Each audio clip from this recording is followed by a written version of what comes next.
Kom ons raak bietjie meer aktief. Wil jy is soos gewoonlik doenig in die tuin? Dink 2 keer voordat jy ou blikbeker, graaf, kruiwe of selfs ou stoel weggooi, want hulle kan jou net inspireer as nuwe planthouers in die tuin.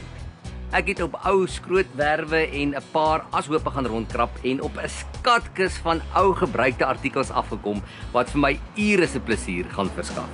Kyk net na hierdie ou geroeste kruiwa. Ek het hom gevul met potgrond, 'n verweerde ou stomp ingesit.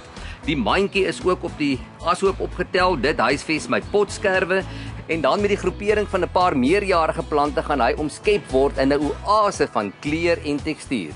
Hier het ek 'n meerjarige Angelonia wat feitelik deur die jaar blom en sy maat langsom is hierdie pragtige rooi intense begonia met 'n dubbelblommetjie wat weer afgaan na die petunia wat ook deur die jaar blom en dan hierdie miniatuurspekboom wat so oor die rande gaan klouter, maar nog het einde nie.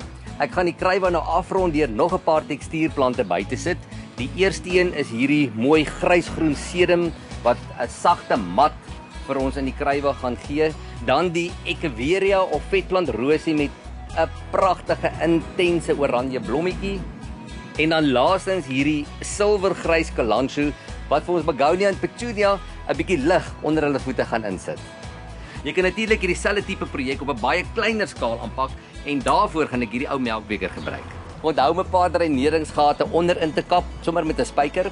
Vul hom met goeie potgrond en plant 'n paar mooi eenjarige kleurvolle plantjies in hom en sodoende kan jou melkbeker gereeld van voorkoms verwissel.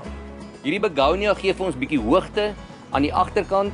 Die wit heuningblommetjies gaan sag oor die rand hang en dan hierdie dianthus of die grasangelier het 'n baie mooi intense pink kleur wat sommer lewe aan die beker gee. En nou vir my gunsteling 'n ou graaf. Ek het 'n ronde ring laat swys, 2 gaatjies in die graaf gemaak en nou gaan ek hierdie ring aan die graaf vassit en daarvan 'n baie unieke planthouer maak. Die plantjie wat sy nuwe tuiste teen hierdie unieke graaf gaan kry, moet 'n meerjarige petunia met baldadige kleur wees. Nadat hy oorgeplant is in 'n aardse kleipot, is hy reg om opgehang te word. Nou ja, met al hierdie ou skatte in nuwe vere getooi, kan tuin maak uit amper niks iets nuuts vir jou inhou. Gaan soek dadelik. Hulle wag vir jou.